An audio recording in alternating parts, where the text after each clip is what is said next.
Hello, welcome to Kerala stock market guide. അപ്പോൾ good morning. ഇന്നത്തെ pre market സെഷനിലേക്ക് എല്ലാവർക്കും സ്വാഗതം. സോ അതുപോലെ തന്നെ നമുക്ക് ഇന്നത്തെ ഗ്ലോബൽ മാർക്കറ്റ്, ശേഷം നിഫ്റ്റി, ബാങ്ക് നിഫ്റ്റി, പിന്നെ ഇന്ന് മാർക്കറ്റിൽ പ്രധാനപ്പെട്ട ന്യൂസ് ബേസ്ഡ് സ്റ്റോക്സ് ഏതൊക്കെയാണ് നമുക്ക് പരിശോധിക്കാം. ഓക്കെ, സോ ഇപ്പോൾ ഗ്ലോബൽ മാർക്കറ്റ് പരിശോധിക്കുകയാണെങ്കിൽ നമുക്ക് ആദ്യം യു എസ് മാർക്കറ്റ്സ് പരിശോധിക്കാം. ഇന്നലെ കുറേ ഒരു selling pressure market U S മാർക്കറ്റ്സിൻ്റെ ആദ്യ ഒരു ഫേസിലുണ്ടായിരുന്നു. കുറച്ചൊക്കെ മാർക്കറ്റ് റിക്കവർ ചെയ്തിട്ടുണ്ടെന്ന് പറയാം. ബട്ട് ഡോ ജോൺസിൻ്റെ ഫ്യൂച്ചർ ഇപ്പോഴും നെഗറ്റീവിലാണ് ട്രേഡ് ചെയ്യുന്നത്. ആൻഡ് യൂറോപ്യൻ മാർക്കറ്റ്സ് നോക്കുകയാണെങ്കിൽ നെഗറ്റീവ് ട്രേഡിങ്ങിലാണ് നിൽക്കുന്നത് എന്ന് നമുക്ക് പറയാൻ കഴിയും. ഇഫ് നിഫ്റ്റിയും നമുക്ക് നോക്കുമ്പോഴത്തേക്കും മനസ്സിലാവുന്നത് സ്ലൈറ്റ്ലി നെഗറ്റീവാണ്. അതായത് 39 പോയിന്റ് ഡൗണിലാണ് ഇഫ് നിഫ്റ്റി ട്രേഡ് ചെയ്യുന്നത്. സോ മേ ബി നമുക്കൊരു ചെറിയ ഗ്യാപ്പ് ഡൗൺ ഓപ്പണിംഗ് ആയിരിക്കും നടക്കുക, അല്ലെങ്കിൽ ന്യൂട്രൽ ഓപ്പണിംഗ് ആവാനാണ് സാധ്യത. ജാപ്പനീസ് മാർക്കറ്റ് ആയാലും ബാക്കി ഹാങ്സങ് ആയാലും എല്ലാം സ്ലൈറ്റ്ലി പോസിറ്റീവാണ്. സോ ഗ്ലോബൽ മാർക്കറ്റിൽ നമുക്ക് വലിയ പ്രതീക്ഷ നൽകുന്ന മൂവ്മെൻറ്റ്സ് ഒന്നും ഇതുവരെ നിലവിൽ ഉണ്ടായിട്ടില്ല. ആൻഡ് നമുക്ക് നിഫ്റ്റിയിലേക്കും ബാങ്ക് നിഫ്റ്റിയിലേക്കും ഒന്ന് പോവാം. ഒരു ഇൻട്രാഡേ ലെവൽസ് എങ്ങനെയാണെന്ന് നമുക്ക് പറയാം. ഇൻട്രാഡേ ലെവൽസിൽ ഇന്നലെ നമ്മൾ ഡിസ്കസ് ചെയ്ത പോലെ തന്നെ ഇന്നലത്തെ ഡേ ഹൈയും ഡേ ലോയും, അതായത് ഞാൻ ഡേ ചാർട്ട് എടുത്തിട്ടില്ല, വേണം ഡേ ചാർട്ട് കാണിച്ചു തരാം. 1 ഡേ ചാർട്ട് എടുക്കുക. ഡേ ചാർട്ടിൽ ഞാനിവിടെ മാർക്ക് ചെയ്തിട്ടുണ്ട് ഇന്നലത്തെ ഡേ ഹൈയും ഇന്നലത്തെ ഡേ ലോയും, അല്ലേ, ഞാൻ മാർക്ക് ചെയ്തിട്ടുണ്ട്. സോ മാർക്കറ്റിൻ്റെ മൈനർ സപ്പോർട്ട് ആൻഡ് റെസിസ്റ്റൻസ് സോണായിട്ട് ആ ഒരു ഏരിയകൾ വർക്ക് ചെയ്യാൻ സാധ്യതയുണ്ട്. സോ ഈ ഒരു ഏരിയ റെസിസ്റ്റൻസ് ആയിട്ടും ഈ ഒരു ഏരിയ ആ ഡേ ലോ സപ്പോർട്ടായിട്ടും വർക്ക് ചെയ്യാൻ സാധ്യതയുണ്ട്. ആൻഡ് നിങ്ങളിവിടെ നോക്കുകയാണെങ്കിൽ 15 മിനിറ്റ് ചാർട്ടിൽ വരച്ചു വെച്ചിട്ടുണ്ട്. ഒരു സോൺ ബേസ്ഡ് ആണ് മാർക്കറ്റ് ഇന്നലെ ട്രേഡ് ചെയ്തത്. ഇന്നലെ ട്രേഡ് ചെയ്ത ഏരിയാസ് എന്ന് പറയുന്നത് ഒരു ഡിമാൻഡ് ഏരിയയും ഒരു സപ്ലൈ ഏരിയ ഞാൻ അവിടെ മാർക്ക് ചെയ്തിട്ടുണ്ട്.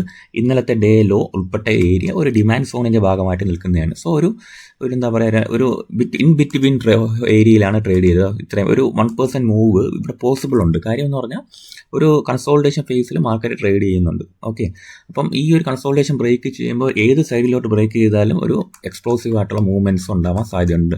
ഫസ്റ്റ് ഏത് ഏരിയ ബ്രേക്ക് ചെയ്യുന്നു എന്നുള്ളതാണ് കാര്യം. ആൻഡ് ഒരു ഡൗൺ സൈഡ് മൂവ്മെൻ്റ് ആണ് വന്നതെങ്കിൽ 25,500 എന്നുള്ള റേഞ്ച് ഒരു ലിക്വിഡിറ്റി ഏരിയയാണ്. ഈ ഭാഗത്ത് നിന്ന് മാർക്കറ്റ് അപ്സൈഡ് പോകാനുള്ള ടെൻഡൻസി കാണിക്കാനുള്ള പോസിബിലിറ്റി ഉണ്ട്. ആൻഡ് അതിൻ്റെ തൊട്ട് താഴെ 25,530 എന്നുള്ള സോൺസും മുൻപത്തെ ഒരു സ്ട്രോങ് ഡിമാൻഡ് ഏരിയയാണ്. ഓക്കെ, സോ ഇത്രയും സോണിൻ്റെ ഇടയിലായിരിക്കും മാർക്കറ്റിൻ്റെ പ്ലേ എന്നാണ് ഞാൻ വിശ്വസിക്കുന്നത്. ഈ ഒരു ഏരിയ വളരെ സ്ട്രോങ് ആണ്. സോ ഈ സ്ട്രെങ്ത് കാണിക്കുന്ന 25,400 എന്നുള്ള ഏരിയ ബ്രേക്ക് ചെയ്താൽ മാത്രം നമ്മളൊരു നിഫ്റ്റിയിൽ ഒരു നെഗറ്റീവ് ബയസിലേക്ക് പോയാൽ മതി.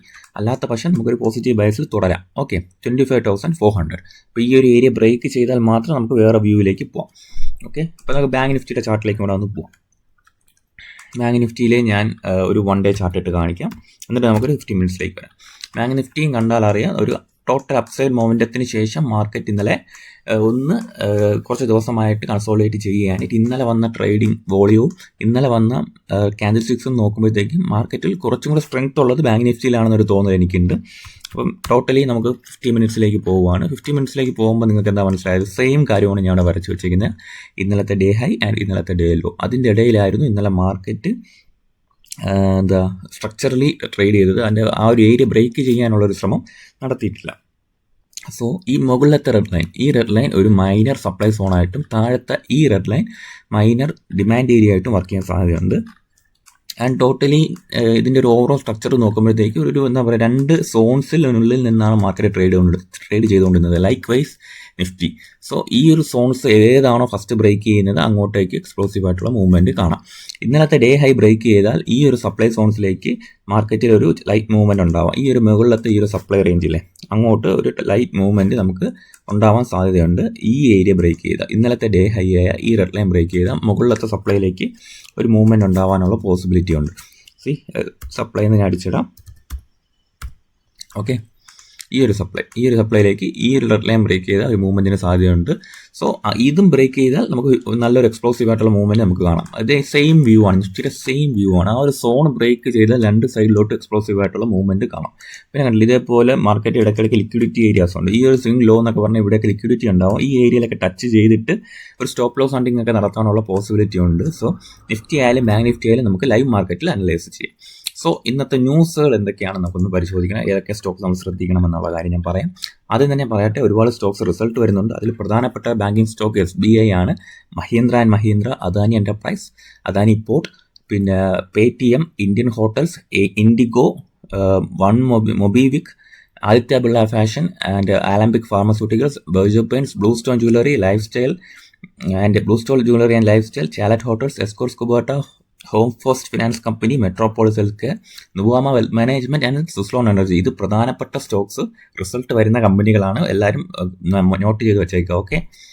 ആൻഡ് ക്വാർട്ടർലി ഏർണിംഗ്സ് വന്നാൽ എയർടെൽ നല്ല രീതിയിലുള്ള പ്രോഫിറ്റ് കാണിച്ചിട്ടുണ്ട്. 89% വർധനമാണ് പ്രോഫിറ്റ് കാണിച്ചിരിക്കുന്നത്.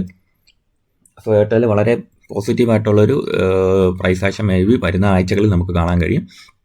ടൈറ്റനിലും നല്ല പോസിറ്റീവ് റിസൾട്ട് വന്നിട്ടുണ്ട്. ദിവാലി ആൻഡ് അങ്ങനത്തെ സീസണെല്ലാം കഴിഞ്ഞ ശേഷം ടൈറ്റനിൽ വളരെ പോസിറ്റീവായിട്ടുള്ള പ്രൈസ് ആക്ഷൻ നമുക്ക് കാണാൻ കഴിയും. ആൻഡ് റിസൾട്ടും വളരെ ബ്യൂട്ടിഫുൾ ആണ്. നല്ല രീതിയിലുള്ള പ്രോഫിറ്റ് ഗ്രോത്ത് ഉണ്ടായിട്ടുണ്ട്, റവന്യൂവിനും ഗ്രോത്ത് ഉണ്ടായിട്ടുണ്ട്. ഓക്കെ. പവർ ഗ്രിഡ് കോർപ്പറേഷൻ ആണെങ്കിൽ പ്രോഫിറ്റ് ലൈറ്റ്ലി ഒന്ന് കുറഞ്ഞിട്ടുണ്ടെന്നുള്ള കാര്യം സൂചിപ്പിക്കുന്നു. ഭാരതി ഹെക്സാകോമിന് റവന്യൂ ആൻഡ് പ്രോഫിറ്റ് ഗ്രോത്ത് ഉണ്ടായിട്ടുണ്ട്. ഗോഡ്ഫ്രെ ഫിലിപ്സിനും പ്രോഫിറ്റ് ജമ്പ് ഉണ്ടായിട്ടുണ്ട്, ബട്ട് റവന്യൂ ലൈറ്റ്ലി ഒരു ഡൗൺ സൈഡ് വന്നിട്ടുണ്ട്. ടിംകൻ ഇന്ത്യയിൽ പ്രോഫിറ്റ് ഡ്രോപ്പ് ചെയ്തിട്ടുണ്ട്, ബട്ട് റവന്യൂ ഗ്രോത്ത് ഉണ്ടായിട്ടുണ്ട്. പിന്നെ നമ്മൾ ശ്രദ്ധിക്കേണ്ടത് JK പേപ്പറാണ്. അതിൽ പ്രോഫിറ്റിൽ സ്ലൈറ്റ്ലി ഒരു ഡിക്രീസ് വന്നിട്ടുണ്ട്. അതായത് 128 കോടിയിൽ നിന്ന് 78 കോടിയിലേക്ക് പ്രോഫിറ്റ് വന്നിട്ടുള്ളത് ഒരു നെഗറ്റീവ് ആണ്. എല്ലാവരും ശ്രദ്ധിക്കാൻ ശ്രമിക്കുക. ഓക്കെ. JK പേപ്പറിൽ നിവ ഭൂപ്പയിൽ ഒരു ഹെൽത്ത് ഇൻഷുറൻസ് കമ്പനി നമുക്കറിയാം, നമ്മൾ കുറേ കാലം വാച്ച് ചെയ്തിരുന്നു. അതിൻ്റെ ലോസ് 13 crore നിന്നും 35 crore ആയിട്ട് നിൽപ്പുണ്ട്. And net premium return rises ഉണ്ടായിട്ടുണ്ട്. അണ്ടർ റൈറ്റിംഗ് ലോസ് വൈഡൻസ്ഡ് 128 കോടി ആയിട്ടുണ്ട്. സോ ടോട്ടലി ഒരു ഫണ്ടമെന്റൽസ് നോക്കുമ്പോൾ നിവ ഭൂപ്പയൊക്കെ നമുക്ക് തൽക്കാലം ഒഴിവാക്കേണ്ട സ്റ്റോക്കാണ്, വിട്ടേക്കാം. ഓക്കെ. കിർലോസ്കർ ബ്രദേഴ്സിനും ഇത് വന്നിട്ടുണ്ട്. പ്രോഫിറ്റിന് സ്ലൈറ്റ്ലി ഒരു ഡൗൺ സൈഡാണ് കാണിക്കുന്നത്. സിറ്റി യൂണിയൻ ബാങ്കിനാണെങ്കിൽ പ്രോഫിറ്റ് ഗ്രോത്ത് ഉണ്ടായിട്ടുണ്ട്, നെറ്റ് ഇൻട്രസ്റ്റ് ഇൻകം ഗ്രോത്ത് വന്നിട്ടുണ്ട്. ഓക്കെ. ഗ്ലാൻഡ് ഫാർമയിൽ പ്രോഫിറ്റ് ഇൻക്രീസ് ഉണ്ടായിട്ടുണ്ട്, ആൻഡ് റവന്യൂ ഓൾസോ ഇൻക്രീസ് ചെയ്തിട്ടുണ്ട്. ഹിറ്റാറ്റി എനർജിയിൽ വളരെ നല്ല റിസൾട്ട് വന്നിട്ടുണ്ട്. 52 കോടിയായിരുന്ന പ്രോഫിറ്റ് 5 മടങ്ങ് വർധനവ് ഉണ്ടായിട്ടുണ്ട്. 264.4 കോടിയാണ് വർധനവ് ഉണ്ടായിട്ടുള്ളത്. അതിൻ്റെ റവന്യൂ ഗ്രോത്ത് എന്ന് പറയുന്നത് 18%. അത് ടോട്ടലി പോസിറ്റീവാണ്. ഓക്കെ. TBO ടെക് നമുക്ക് പരിശോധിക്കാം. പ്രോഫിറ്റ് ആൻഡ് റവന്യൂവിന് നല്ല രീതിയിലുള്ള ഗ്രോത്ത് ഉണ്ടായിട്ടുണ്ട്. സോ TBO ടെക്കിനും വളരെ പോസിറ്റീവാണ്. പിന്നെ ഹീറോ മോട്ടോകോപ്പിന്റെ മന്ത്ലി ഓട്ടോ സെയിൽ റിപ്പോർട്ട് വന്നിട്ടുണ്ട്. അത് ഹീറോ മോട്ടോകോപ്പിനാണെങ്കിൽ ടോട്ടൽ സെയിലിൽ ഡിക്ലൈൻ വന്നിട്ടുണ്ട്. ഓക്കെ. ഒരു 6.4% ഡിക്ലൈൻ ഹീറോ മോട്ടോകോപ്പിൽ വന്നിട്ടുണ്ട്. അതിൻ്റെ ഡൊമസ്റ്റിക് സെയിൽസും ഡ്രോപ്പ് ചെയ്തിട്ടുണ്ട്. എക്സ്പോർട്സിന് കുറച്ച് അധികം ഉണ്ടായിട്ടുണ്ട്. അതായത് 21,658 ആയിരുന്ന എക്സ്പോർട്സ് 30,979 എക്സ്പോർട്സിന് ഒരു അപ്സൈഡ് മൊമെന്റം വന്നിട്ടുണ്ട്. സോ ഡൊമസ്റ്റിക് സെയിൽസിന് ഡൗൺ സൈഡ് ആണെങ്കിലും എക്സ്പോർട്സിന് കുറച്ച് ഗ്രോത്ത് ഉള്ളത് കാണിക്കുന്നുണ്ട് ഹീറോ മോട്ടോകോപ്പിൽ. ശേഷം നമുക്കിന്ന് പ്രത്യേകിച്ച് വേറെ ന്യൂസ് ഉള്ളതെന്ന് പറഞ്ഞാൽ ലെമൺ ട്രീ ഹോട്ടൽസിൻ്റെ ഒരു ന്യൂസ് ഉണ്ട്. അതായത് ഉത്തരാഖണ്ഡിൽ ഒരു പുതിയൊരു പ്രോപ്പർട്ടി 9th പ്രോപ്പർട്ടി അവർ വാങ്ങിയിട്ടുണ്ട്. അതായത് 98 റൂമുള്ള ഒരു പ്രോപ്പർട്ടിയാണ് ലെമൺ ട്രീ ഹോട്ടൽസ് ഉത്തരാഖണ്ഡിൽ പുതിയതായിട്ട് തുടങ്ങിയിട്ടുള്ളത്, ലോഞ്ച് ചെയ്തിട്ടുള്ളത്. ഓക്കെ. പിന്നെ സിപ്ലയ്ക്കുള്ള ന്യൂസ് എന്ന് പറയുന്നത് കമ്പനി ഒരു ചെറിയ വേറൊരു 110 കോടിയുടെ ഡീൽ നടത്തിയിട്ടുണ്ട്. ഒരു അക്വിസിഷനാണ്. ഇൻസ്പെറ എന്ന് പറഞ്ഞ ഒരു കമ്പനിയുടെ ഹോളി സബ്സിഡറി ആയിട്ട് മാറിയിട്ടുണ്ട് സിപ്ല ആ ഒരു ഇൻവെസ്റ്റ്മെൻറ്റോട് കൂടി. ഓക്കെ. അപ്പോൾ 100% സ്റ്റേക്ക് വാങ്ങിക്കഴിഞ്ഞാൽ ടോട്ടലി ആ കമ്പനി സിപ്ലയുടെ ഭാഗമായി കഴിഞ്ഞു. പിന്നെ ഉള്ള ന്യൂസ്, പ്രധാനപ്പെട്ട ന്യൂസ് എന്ന് പറയുന്നത് ഇൻഫോർജ് ആണ്. ഇൻഫോർജ് 100 കോടി ഇൻവെസ്റ്റ് ചെയ്യാൻ തീരുമാനിച്ചിട്ടുണ്ട്. റെഡ് സ്റ്റാർ ലാബ്സ് എന്ന് പറയുന്നത് അതൊരു ഇന്റർനെറ്റ് കമ്പനിയാണ്. ടെക്നോളജി കമ്പനീസിൽ ഇൻവെസ്റ്റ്മെന്റ് ഉള്ള ഒരു കമ്പനിയാണ് നമ്മുടെ റെഡ് സ്റ്റാർ ലാബ്സ്. അപ്പോൾ അതിൽ 100 കോടി രൂപ ഇൻഫോർജ് ഇൻവെസ്റ്റ്മെന്റ് നടത്തിയിട്ടുണ്ടെന്നുള്ളത് ഒരു പോസിറ്റീവായിട്ടുള്ള കാര്യമാണ്. ഓക്കെ. പിന്നെ നാളെയും റിസൾട്ടുകൾ വരുന്നുണ്ട്. അപ്പം അതിൽ ഏറ്റവും പ്രധാനപ്പെട്ട റിസൾട്ട് വരുന്നത് ഗ്രാസിമും സൺ ഫാർമസ്യൂട്ടിക്കലുമാണ് ഏറ്റവും പ്രധാനപ്പെട്ട റിസൾട്ട് വരുന്നത്. ശേഷം ബ്രിട്ടാനിയ ഇൻഡസ്ട്രീസ്, പിന്നെ ഓറോബിന്ദോ ഫാമയൊക്കെ നാളെ റിസൾട്ട് വരുന്നുണ്ട്. സോ നാളെയും പ്രധാനപ്പെട്ട റിസൾട്ടുകളുണ്ട്. ഈ സ്റ്റോക്കുകളൊക്കെ ഒന്ന് നിങ്ങൾ പോസിറ്റീവായിട്ട് കാണാൻ ശ്രമിക്കാം. ശേഷമുള്ളതെന്ന് പറഞ്ഞാൽ നമ്മൾക്ക് ഒരു റിക്വസ്റ്റ് ഉണ്ടായിരുന്നു ഒരു സ്റ്റോക്കിനെ അനലൈസ് ചെയ്യാനായിട്ട്. അത് ആനന്ദ് രാജാണ്. അപ്പോൾ നമുക്ക് ആനന്ദ് രാജ് ഒന്ന് പരിശോധിച്ച് നോക്കാം. ആനന്ദ് രാജിൻ്റെ ഡേ ചാർട്ട് ഒന്ന് എടുക്കാം.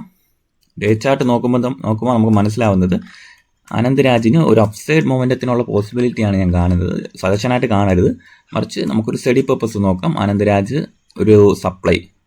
ഒരു മൈനർ സപ്ലൈയിൽ നിന്നും അപ്സൈഡ് പോയ ശേഷം തിരിച്ച് വന്നു ആൻഡ് ഇപ്പോൾ റീടെസ്റ്റ് ചെയ്ത് നിൽക്കുകയാണ്. ഇപ്പോൾ 650 റേഞ്ചിൽ നിൽക്കുകയാണ് ആനന്ദ് രാജ്. ഞാൻ എന്തായാലും അടുത്തൊരു റെസിസ്റ്റൻസ് സോൺ എന്ന് പറയുന്നത് ബേസിക്കലി നമുക്കിപ്പോൾ ഫസ്റ്റ് റെസിസ്റ്റൻസ് സോൺ അത്രയും പോകണ്ട, ഒരു 680 to 690 റേഞ്ച് ആയിരിക്കും പ്രധാനപ്പെട്ട ഒരു സപ്ലൈ റേഞ്ച് എന്ന് പറയുന്നത്. 700 ആയിരിക്കും.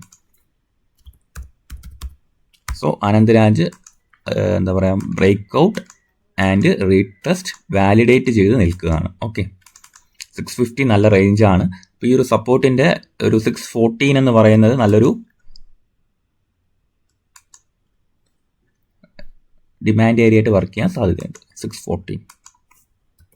ഓക്കെ, അപ്പം ആനന്ദരാജ് നിങ്ങൾക്ക് ഫോക്കസ് ചെയ്യാവുന്നതാണ്. കാര്യം ഉള്ളതിൽ നല്ലൊരു പ്രൈസ് ആക്ഷൻ ആനന്ദരാജ് കാണിക്കുന്നുണ്ട്. അപ്പം വളരെ മൈന്യൂട്ട് ക്വാണ്ടിറ്റീസ് ഒക്കെ ആയിരിക്കും ഞാൻ ട്രേഡ് ചെയ്യുന്നത്. കാര്യം ഉള്ള സെറ്റപ്പിൽ ബെറ്റർ സെറ്റപ്പായിട്ട് ആനന്ദരാജ് നിൽക്കുന്നതുകൊണ്ട് ഞാനൊരു മൈന്യൂട്ട് ക്വാണ്ടിറ്റി എടുത്ത് ട്രേഡ് ചെയ്യാൻ സാധ്യതയുണ്ട്. ഓക്കെ, അപ്പോൾ വേറെ ഏതെങ്കിലും സ്റ്റോക്സ് ഡൗട്ട് ഉണ്ടെങ്കിൽ നിങ്ങൾക്ക് കമൻറ്റ് ബോക്സിൽ കമൻറ്റ് ചെയ്യാം. വരുന്ന ദിവസങ്ങളിൽ നമുക്ക് ചെക്ക് ചെയ്യാം. Okay, thank you.